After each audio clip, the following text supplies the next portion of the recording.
ebintu si birungi. Omutendesi wa ttiimu y'eggwanga lya Uganda Micho asindikiddwa mu nkomyo yeebakeyo emyaka wagindaba 3 ono ensonga evudde ku Nagwakutigatiga muwala byongedde okuwanvuwa. Nkubuuzaako gy'osinzidde, weebale nnyo, weebale ddala okuva n'ogobera enteekateeka zaffe ez'omuzinzi oba ez'omuggundu. Mu abasinzira wano munda mu ggwanga erya Uganda nammwe ababeera emitala w'amayanja mbagamba mukola kyamaanyi nnyo nnyini ddala okulabika nga mutugoberera. Subscribinga, sharinga, commentinga, likinga wa endowooza y'omu comment section. Ate twongere okulabika nga tukutuusaako ensonga ez'omuzinzi weewaawo ze weetaaga okumanya yonna gy'osinzidde, mwana wa mama, mwana wa taata. Ensonga eyongedde okulabika nga ekwata wansi ne waggulu gye njagala nkutwaleko gwampuliriza naawe ndaba ye ya musajja mukulu amanyiddwa nga Micho, ng'ono ye kooki oba ye mutendesi owa Uganda Cranes.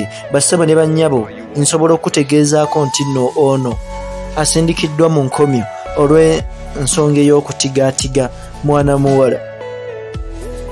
Kale okusinziira ku information gye twongera okulabika nga tufuna era eyeesigika eraga nga mwana mulenzi ono Micho yagenda mu maaso okulabika nga atigaatiga mwana muwala omugabuzi wa kacaayi mu ggwanga erya South Africa, we yali agenze okubaako emirimu gy'omanyi obulungi gy'akola egy'ebyemizannyo wakati nga ali mu U21 AFCON qualifiers mu VIP section wali ku Wall of Sun Stadium, we yagenda mu maaso okulabika nga akola ebikolwa ebifaananako bwe biti.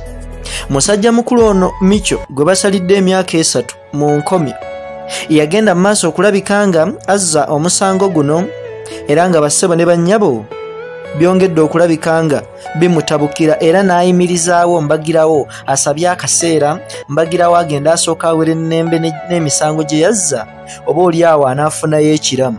Kati musajja mukulu ono nga wenkutegeezezza wakati mwana muwala omugabuzi wa kacaayi we yali agenda mu maaso okulabika nga amugabula kugamba yamubuuza oba yali yeetaaga kasukaali okwongeramu mu kacaayi, wabula musajja wattu ate ye n'agamba nti yeetaaga kasukaali akalala. Bw'atyo n'agenda mu maaso okulabika nga akwata ku butuuliro oba ku kabina ak'omukyala ono omugabuzi wa kacaayi. Bw'atyo ng'amaze okulabika nga amutigaatiga omukwata ku kabina oba ku butuuliro, mukazi wattu yagenda n'aripootinga eri bakama be okulabika nga balabula kasitoma ono eyali agenda mu maaso okulabika nga amukola oba oliawo ebintu ebitali birungi. Okwawukanako n'amawanga amalala, guno omusango gwennyini ogwa Naggomola okuvaayo n'otigaatiga omukyala n'omukwatako. Mbagirawo omusajja mukulu ono nga bamaze omuripootinga eri bakama be, bagenda baboosi b'omuwala ne balabula musajja mukulu Micho obutaddamu kukola kikolwa ekifaananako bwe kiti. Wabula omuwala we yakomawo, musajja mukulu we yakoma we yatandikira. N'olwekyo yali amutigaatiga ku kabina ate yagenda mu maaso n'akisussa mu ngeri ey'okukisussa ng'enjogera ennaku zino bweri, ate n'ava ku kabina n'adda ne maaso n'amukwata ku kikolo, ekintu ekyajja mwana muwala mu mbeera ne bakama be bonna ne kibajja mu mbeera, bwe bato ne bamuwalawala paka mu kkooti.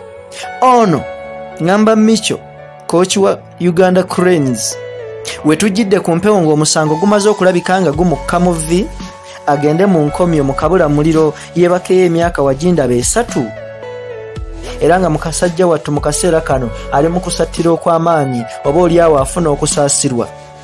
Naye njagala okutegeeza mu kaseera kano asabye okulabika nga awummulako agende oba oliawo Awerenemba n'emisango gino egimuvunaanibwa.